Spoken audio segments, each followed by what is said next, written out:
Hello ways இந்தியாவின் மத்திய பிரதேசத்துல ஒரு கிராமம். அந்த கிராமத்துல இருந்து ரோஹித் சர்மான்ற ஒரு இளைஞன் இருக்கான். அந்த இளைஞன் துபாய் நாட்டுக்கு போறான். அப்படி அங்க போகும்போது ஷேக் சாஹப் வீட்டுல அவன் டிரைவரா வேலை பார்க்கறான். முக்கியமா அவருடைய மகளை காலேஜுக்கு கல்லூரிக்கு வந்து கொண்டு போறதும் விட்டுட்டு அழைச்சிட்டு வரதான் அவருடைய வேலையா இருக்கு. இப்படி போயிட்டு இருக்கும் போது அவங்க ரெண்டு பேத்துக்குள்ள காதலாவது. இந்த விஷயம் ஷேக்குக்கு தெரிய வருது. உடனடியா இதுக்கு மேல இங்க இருந்தா நமக்கு மிகப்பெரிய ஆபத்து நினைச்ச ரோஹித் உடனடியா இந்தியாவுக்கு வரத்துக்கு தயாராகிறான். இந்த இடத்துல தான் ஷேக்கோட மகள் அவனை பார்க்க வரா. அவனுக்கு நிறைய பணம் கொடுத்துட்டு நீ போக வேண்டாம் அப்படின்னு எவ்வளவு சொல்றான். ஆனாலும் அவன் சொல்றான், இதுக்கு மேல நான் இருந்தேன்னா உயிருக்கே ஆபத்து. என்னோட அப்பா அம்மாவுக்கு ரொம்ப வயசாயிடுச்சு, அதுக்கு பிறகு யார் அவங்களை கவனிப்பாங்க அப்படின்னு சொல்லிட்டு அவன் அங்கிருந்து புறப்படுறான். அதுக்கு பிறகு நடந்ததுதான் உங்களை அதிர்ச்சி மட்டும். உண்மையாவே ஒரு பெரிய சஸ்பென்ஸ் காத்திருக்கு. அதனால கடைசி வரையும் விட பாருங்க. அதாவது ரோஹித் சர்மா இந்தியாவில் இருக்கான். இந்தியாவுக்கு வந்து 2 மாசம் கிடக்குது. ஆனாலும் அவருடைய மனல்ல எப்போதுமே துபாயை நோக்கி இருக்கு. இப்ப திடீர்னு ஒரு நாள் ஷேக்கோட மகள் பேரு ராஃபியா துபாயில இருந்து கால் பண்றாங்க. கால் பண்ணி, ரோஹித் என்ன பண்ற, என்ன மறந்துட்டியா அப்படின்னும், என்னால தூங்க முடியல, சாப்பிட முடியல, எப்போதுமே உன்னை நினைச்சிட்டு இருக்கேன் அப்படின்னும் அவ சொல்றா. இதை கேட்டு ரோஹித்தும், நானும் அப்படிதான், எனக்கும் தூக்கம் வரல, நானும் உன்னை நினைச்சிட்டு இருக்கேன் அப்படின்னும் இவன் சொல்றான். இப்பதான் ராஃபியா சொல்றா, உடனே கிளம்பி துபாய்க்கு வாங்க அப்படின்னும், இதுக்கு மேல எந்த ஒரு பிரச்சனையா இருந்தாலும் நான் உன்னை பாத்துக்கிறேன் அப்படின்னும் அவ சொல்றா. ரோஹித்தும் சரி நாளைக்கு நான் சொல்றேன் அப்படின்னு சொல்லிட்டு வைக்கிறான். இப்ப அவன் உட்காந்து யோசிக்கிறான், ஒருவேளை இதுல ஏதாவது சதி இருக்குமோ, அப்படி நம்ம போனோம்னா ஏதாவது மாட்டிப்போமா அப்படின்னு பல விதங்களை வந்து யோசிக்கிறான். இந்த இடத்துல என்ன இருந்தாலும் நடக்கட்டும், நமக்கு ராஃபியா மிகப்பெரிய பணம் கொடுத்துருக்கா. இந்த பணத்தை வச்சு அப்பா அம்மா நீண்ட நாளுக்கு நல்லா வாழ முடியும். நம்ம எதுன்னு வந்தாலும் துபாய்க்கு போலாம். துபாய்க்கு போறது மிகப்பெரிய ஆபத்துன்னு அவனுக்கு புரியும். ஆனா ஆபத்து இருந்தாலும் அன்பும் அவனுக்காக காத்திருக்கு. இதனாலேயே சரி அப்படின்னு மறுநாள் போன் பண்ணி சொல்றான், நான் துபாய்க்கு உடனே கிளம்பி வரணும்னு சொல்றான். இப்போ ஒரு வாரம் கழிச்சு மீண்டும் துபாய்க்கு போறான். இப்ப துபாய்க்கு போயிட்டு இறங்கிட்டு நேரா ராஃபியா ஷேக்கோட வீட்டுக்கு போறான். இப்ப ராஃபியா வந்து கதவு திறக்கிறா. கதவு திறந்த பிறகு ரோஹித்தை பார்த்த பிறகு பயங்கர ஷாக்கா வரா, ரொம்ப சந்தோஷமா வரா. அவ ஒரு நிமிஷம் கட்டி பிடிச்சி, வந்துட்டியா, நான் இவ்வளவு நாள் உனக்காக தான் காத்திருந்தேன் அப்படின்னு அவர் பேசிட்டு இருக்கா. இந்த நேரத்துல ஷேக்கும் அங்கிருந்து வராரு. வெளில வந்துட்டியா, எப்படி இருக்க, வீட்டுல எல்லாருமே எப்படி இருக்காங்க அப்படின்னு ஷேக் கேக்குறாரு. எல்லாத்தையும் சொல்றான். இப்பதான் ஷேக் சொல்றாரு, ஒரு நாள் ரெஸ்ட் எடு, நாளைக்கு எங்கேயோ ஷாப்பிங் போகணுமா, ஷாப்பிங் அழைச்சிட்டு போயிட்டு வா அப்படின்னு அவர் சொல்றாரு. இப்ப மறுநாளாவது ராஃபியா அழைச்சிக்கிட்டு ஷாப்பிங் போறான் ரோஹித். இப்ப 2 பேருமே கார்ல பயணிக்கிறாங்க. அவ ரோஹித்தை பார்த்து சொல்றா, நீ இவ்வளவு நாள் என்னை விட்டுட்டு எப்படி இருந்த, என்னால தூங்க முடியல, சாப்பிட முடியல, எப்போதும் உன்னுடைய நினைவாவே இருக்கு அப்படின்னும் அவ சொல்றா. ஆனா ரோஹித் சொல்றான், நானும் உன்னை ரொம்ப மிஸ் பண்றேன், நானும் உன்னை நினைச்சிட்டு இருக்கேன் அப்படின்னும் அவன் சொல்றான். இப்ப நேரா ஒரு ஷாப்பிங் மால் போறாங்க. அங்க ட்ரெஸ் எல்லாம் வந்து எடுக்கிறா. இப்ப ட்ரெஸ் எடுத்துட்டு, ரோஹித் நீனும் ஒரு ட்ரெஸ் எடு அப்படின்னும், உனக்கு பிடிச்ச மாதிரி ஒரு சட்டை வந்து எடு அப்படின்னும் அவ சொல்றா. ஆனா ரோஹித் எனக்கெல்லாம் வேண்டாம் அப்படின்னு சொல்றான். அதெல்லாம் முடியாது, நீ எடுத்தே ஆகணும்னு சொல்லிட்டு அவனுக்கும் ட்ரெஸ் எடுத்து கொடுக்குறா. இப்ப 2 பேருமே வீட்டுக்கு வராங்க. இப்ப வீட்டுல எல்லாருமே படுத்து தூங்கிட்டு இருக்காங்க. அந்த இரவு ராஃபியாவுக்கு தூக்கமே வரல. அவ புரண்டு படுக்கிறா. ஏன்னா அவன் நீண்ட நாள் ரோஹித்தை சந்திக்காம அவளுக்கு தூக்கமே வரல. ராத்திரி 12 மணிக்கு எந்திரிச்சு ரோஹித்தோட ரூமுக்கு அவ போறா. அவ போயிட்டு கதவு திறக்கிறா. இந்த இடத்துல ரோஹித் டக்குன்னு எந்திரிச்சு பயந்துடுறான். யாரு நீ அப்படின்னு கேக்குறான். அந்த இடத்துல தெரிஞ்ச முகம் முன்னாடி வந்து நிக்குது. அது வேற யாரும் இல்ல, ராஃபியா தான். ராஃபியா, நான் தான், சத்தம் போடாதீங்க, அப்பா அம்மா எழுந்திருப்பாங்க, கண்ணு வச்சிருவாங்க அப்படின்னு அவ சொல்றா. இந்த இடத்துல அவங்க 2 பேருமே அங்க உட்காந்து நீண்ட நேரம் பேசுறாங்க. நீண்ட நேரம் பேசிட்டு அன்பையும் பரிமாறிக்கிறாங்க. இப்ப அந்த இரவு அப்படியே போகுது. இப்ப அவளுடைய ரூமுக்கு வந்து படுத்திருக்கா. இப்படியே நாட்கள் கிடக்குது. அதாவது ஷாப்பிங் மால் அழைச்சிட்டு போறது, பார்க் அப்படின்னு அவளை அழைச்சிட்டு போறது வரதும் இவருடைய வேலையா இருக்கு. இப்ப ரோஹித்தோட ரூமுக்கும் அவ வந்துட்டு இருக்கா. இப்படி நாட்கள் கிடக்குது. இப்ப திடீர்னு ஒரு நாள் இந்த நிகழ்வு நடக்குது. அதாவது ரோஹித்தும் ராஃபியாவும் காபி ஷாப்ல உட்காந்து காபி சாப்பிட்டு இருக்காங்க. இந்த இடத்துல தான் பக்கத்துல ஒரு ஷேக் வந்து இருக்காரு. அவருடைய கம்பெனியோட மேனேஜர் அங்க வந்து உட்கார்ந்து இருக்காரு. இப்ப இவங்க 2 பேத்தையும் அவர் பார்த்துட்டே இருக்காரு. எங்கேயோ பார்த்த முகமா இருக்கு அப்படின்னு அவர் திரும்ப பாக்குறாரு. அப்பதான் ராஃபியாவோட முகம் அவருக்கு ஞாபகம் வருது. ஓ, இது ஷேக் சாஹாப்போட மகள் தானே அப்படின்னு அவர் ஞாபகம் வருது.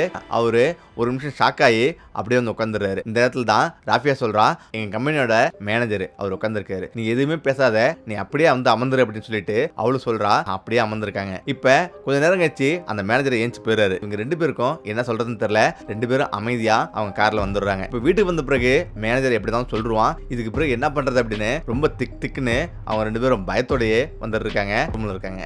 இப்ப 2 நாள் ஆகுது. ஷேக் அவருடைய கம்பெனில ஒரு மீட்டிங் போறாரு. மீட்டிங்ல எல்லாருமே உட்காந்து பேசிட்டு இருக்காங்க. இந்த இடத்துல மீட்டிங் முடிஞ்சு வெளியே போறாங்க. அப்ப வெளில போகும்போது அந்த மேலாளர், அதாவது அந்த மேனேஜர் வந்து ஷாப்பிங் மால்ல பார்த்த மேனேஜர், சார் நான் ஒரு விஷயத்தை நான் சொல்லுவேன், என்ன மன்னிச்சிருங்க அப்படின்னு அவர் சொல்றாரு. இதை கேட்டு ஷேக் ஒரு நிமிஷம் என்ன அப்படி சொல்ற அப்படின்னு கேக்குறாரு. இது போல உங்களுடைய மகளை நான் காபி ஷாப்ல பார்த்தேன், அதுவும் ஒரு பையனோட உட்காந்து அவ காஃபியா இருந்திருந்தா அப்படின்னு அவர் சொல்றாரு. இதை கேட்டு பயங்கரமா கோபமா வர்றாரு. என் குடும்பத்தை பத்தி பேச உனக்கு என்ன உரிமை இருக்கு அப்படின்னு பயங்கர கோபமா பேசுறாரு. இதுக்கு மேல ஒரு வார்த்தை பேசினா கூட என்ன நடக்குன்னு தெரியாது அப்படின்னும் அவர் சொல்றாரு. உடனே வேலையை விட்டு தூக்குறேன் அப்படின்னும் அவர் சொல்றாரு. இதை கேட்டு அந்த மேனேஜரும் தலை குனிறாரு, அவர் போயிடுறாரு. இப்ப கொஞ்ச நேரம் ஆகுது, அவருடைய கோவம்லாம் கொஞ்சம் நேரம் இறங்குது. இப்ப ஷேக்கும் உட்காந்து யோசிக்கிறாரு. ஒருவேளை உண்மையா இருந்தா மட்டும்தான் இதை சொல்லுவாங்க, இதுல ஏதோ ஒரு உண்மை இருக்கு அப்படின்றத அவர் யோசிக்கிறாரு. இப்ப அவருக்கு இரவு முழுவதும் தூக்கம் வரல. இப்ப மறுநாளாவது இப்ப எல்லோரும் சாப்பிட உட்கார்றாங்க. இப்ப ராஃபியாவோட சொல்றாரு, ராஃபியா நீ ஷாப்பிங் மால் போனியா அப்படின்னு அவர் கேக்குறாரு. ஆமாப்பா, நான் 2 நாளைக்கு முன்னாடி என் ஃப்ரெண்ட்ஸும் கூட காப்பி குடிச்சிருந்தேன் அப்படின்னும் அவர் சொல்றா. மேல அவர் கேக்குறாரு, யாரு கூட குடிச்சே அப்படின்னும், எந்த இளைஞனும் இல்லையா அப்படின்னும் அவர் கேக்குறாரு. அப்பதான் என்னுடைய தோழிட்ட நான் ஒரு புக் கேட்டிருந்தேன், அந்த புக் கொடுக்க அவனோட தம்பி வந்திருந்தான் அப்படின்னும், அவன் வந்த பிறகு கொஞ்சம் காபி சாப்பிடு அப்படின்னு அவன்கிட்ட சொன்ன அப்படின்னும் அவர் சொல்றா. இதை கேட்டு ஷேக் உடனே அதே வேகத்திலே போன் எடுத்து அவருடைய தோழிட்ட அவர் பேசுறாரு. அப்பதான் அவருடைய தோழி சொல்றாரு, ஆமா ஐயா, இது போல என்னுடைய தம்பி வந்து அனுப்புனேன், அவருடைய பாடத்துல சில கேள்விக்கெல்லாம் சந்தேகம் கேட்டிருந்தா, அதனாலதான் நானும் நிறைய இருந்து எழுதி நான் அனுப்பியிருந்தேன் அப்படின்னும் அவர் சொல்றா. இதை கேட்டு ஷேக் அமைதியா வர்றாரு. அவரு இரவு தூங்க போறாரு. ஏதோ ஒரு விஷயம் மட்டும் இதுல இருக்குன்னு அவர் நினைக்கிறாரு. நாட்கள் ஓடுது. இப்ப அன்னைக்கு எல்லாரும் தூங்க போயிடுறாங்க. இந்த இடத்துல தான் ராஃபியா என்ன பண்றானா, இரவு 12 மணி எழுந்திருச்சு நேரா ரோஹித்தோட ரூமுக்கு அவ வரா. இதை பார்த்து ரோஹித் பயங்கரமா வந்து அதிர்ச்சி ஆகிறான். இந்த நேரத்துல எப்படி நீ வந்த, ஏன் வந்த, ஏன்னா உங்க அப்பா பயங்கர சந்தேகத்துல இருக்காரு, கோவமா இருக்காரு, தெரிஞ்சுனா என்ன ஆகும் அப்படின்னு அவன் கேட்கறான். அதெல்லாம் ஒன்னும் பிரச்சனை இல்ல, நீ அமைதியா இரு, எல்லாத்தையும் நான் பாத்துக்கிறேன் அப்படின்னு அவ சொல்றா. அவ பேசிட்டே இருக்கும்போது ஷேக்கு திடீர்னு ராத்திரி 1 மணிக்கு ஏந்திரிக்கிறாரு. ஏந்திரிச்சு அவர் மனசுல ஏதோ தப்பா படுது. இப்ப உடனடியா ராஃபியா ரூம்ல போய் அவர் பாக்குறாரு. ராஃபியா ரூம்ல இல்ல. இத பார்த்து அதிர்ச்சி ஆகுறாரு. இப்ப ரோஹித்தோட ரூம்ல கதவு தட்டுறாரு. உள்ள 2 பேரும் பயங்கர அதிர்ச்சி ஆகுறாங்க. என்ன பண்றதுன்னு தெரியல, கண்டிப்பா அப்பதான் வந்திருப்பாரு அப்படின்னு ராஃபியா சொல்றா. இப்ப உடனடியா இப்பதான் பின்னாடி பக்கமா ஜன்னல் இருக்கு, ஜன்னலை ஓபன் பண்ணி அதுல குதிச்சிடுறா. இப்ப ராஃபியா குதிச்சு அவ வேகமா ஓடுறா. ரோஹித்தும் கதவு திறக்கிறான். கதவு திறந்த பிறகு ஷேக் உள்ள வராரு. என்ன பண்ற அப்படின்னு கேக்குறாரு. ரோஹித்தும் எதுவும் இல்லையா அப்படின்னு அவன் சொல்றான். இங்க யாராவது இருக்காங்களா அப்படின்னு அவர் கேக்குறாரு. அதெல்லாம் இல்லையா அப்படின்னு அவன் சொல்றான். இப்ப இதை பார்த்து ரூம் சுத்தம் பாக்குறாரு. அப்படியே வெளில போறாரு. இப்ப வெளில போய் திரும்ப ராஃபியா ரூம்ல பாக்குறாரு. ராஃபியா ரூம்ல ராஃபியா படுத்திருக்கா, தூங்கிட்டு இருக்கிற மாதிரி நடிச்சிட்டு இருக்கா. இப்ப ஷேக்கு அவர் கூப்பிடுறாரு, ராஃபியா ஏந்திரி, இதுக்கு முன்னாடி எங்க போயிருந்த அப்படின்னும் அவர் கேக்குறாரு. அப்பதான் ராஃபியா சொல்றா, இது போல நான் பாத்ரூம்ல இருந்தேன் அப்படின்னும் அவர் சொல்றா. ஒன்னும் புரியல. அவர் சந்தேகத்தோட வந்து அமர்ந்திருக்காரு. இப்ப மறுநாள் ஷாப்பிங் மாலுக்கு ராஃபியாவும் ரோஹித்தும் போறாங்க. இப்ப போயிட்டு இருக்கும் போதே ராஃபியா அப்படி சொல்றா, எவ்வளவு நாள் தான் நம்ம பயந்து பயந்து வாழ்ந்துட்டு இருக்கிறது, இதுக்கெல்லாம் ஒரு முடிவு கட்டணும், நம்ம 2 பேரும் உடனடியா எங்கேயாவது ஓடிடலாம் அப்படின்னும் அவன் சொல்றான். இதை கேட்டு அவன் அதிர்ச்சி ஆகிறான்.